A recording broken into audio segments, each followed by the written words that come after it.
So that's basically how I intended this video to go. Sort of an impromptu repair video showing me fixing a part for my riding mower. But that's not where it ended. In fact, technically it's not even where it begins, since this was the second time that I've tried to repair this part. A little background. The part that you're looking at is the idler pulley for our riding mower. The part you saw me making in the video is the belt finger. And the belt finger is supposed to keep the belt from slipping off of the idler pulley.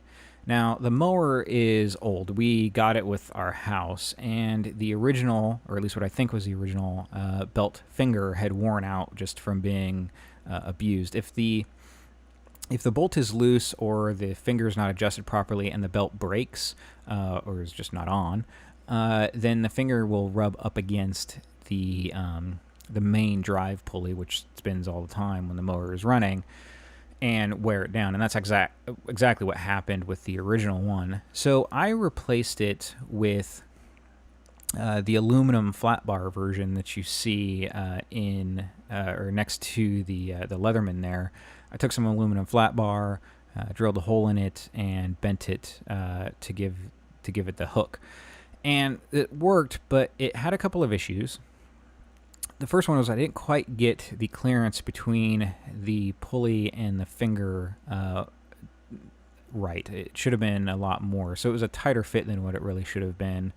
And the second was that because the aluminum bar is wider than the original, probably 4mm or so belt finger, the belt rubbed on it more than what you'd really want it to.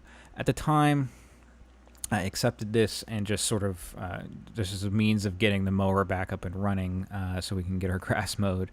But when I was replacing the belt about a week ago, I decided that I'd have another go at replacing the finger.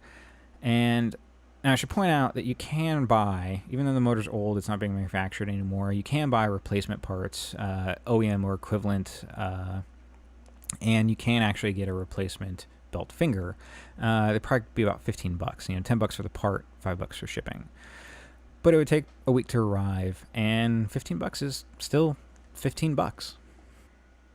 So I found this aluminum tent stake in my junk bin, and I made it into the finger, the belt finger. And the stake was attractive for a couple of reasons. One, it was soft and malleable enough that it made it easy to work with, and the second is that it was about the same size as the original finger. Unfortunately, as you can see, the malleability that made it easy to work with also made it basically completely useless for the intended task. After I had bent it into shape and gotten the idler pulley mounted back on the mower and started it back up and then engaged the blades, I heard the familiar sound of failure. Fortunately, I stopped the mower in time to save the belt, which had sort of wedged itself between the idler pulley and the mower. Because it would have been awkward to destroy a $20 or $25 belt trying to save $15. So I looked around some more, and I found one of those wire things that you put around your tomatoes to help them grow. I think they're called tomato cages. And the wire was stiffer, way less malleable than the aluminum, so I thought it would work better than the tent stake. So I took a little bit more time, and I actually got the measurements of the part, the actual finger. It's nice. There a lot of the part websites, replacement part websites that are around, will actually take a picture of the part against a background that has a grid on it. Most of the time, you can assume, at least from what I've seen, that grid is made up of 1-inch squares. So I took one of those pictures into Photoshop, and I scaled it correctly so that I can measure the original or a replacement anyway part and get the measurements somewhat close. Not exactly, but close. So I was still able to use pliers and brute force to get the wire from the tomato cage into shape. It took a bit more hammering than the tent stake did, but I was fairly confident that this one would work. However, it didn't.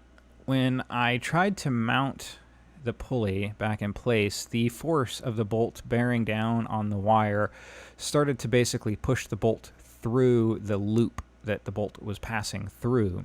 And so that was basically useless. It just wasn't stiff enough. So I looked around some more, and I came across a clamp that was for one of those metal shop lights that you can get from anywhere. And the wire that it used was much stiffer than the tomato cage wire. Now that would make it harder to work with, but what I ended up doing was using a propane torch, the same sort of a propane torch that you would use to sweat copper pipe and whatnot, so nothing fancy. But I used it to heat the wire up so it would be easier to bend into shape. Now I heated it to where it was just red hot, not super glowing red hot, but just barely. And then I bent or hammered it into shape. And this actually turned out, in terms of the overall shape and that it turned out better, I think, than even the previous 3 attempts. And I got it mounted on the mower, and so far it's working swimmingly. So the 4th time in this case was the charm. So like I said, this video was originally intended just to be an impromptu sort of repair video, and perhaps just to show that even without a bunch of fancy tools, you can repair things with a little bit of thought and ingenuity, and that's what it's still about. But now I think it's also just a reminder that it may take you a few tries, and that failure is a part of the process.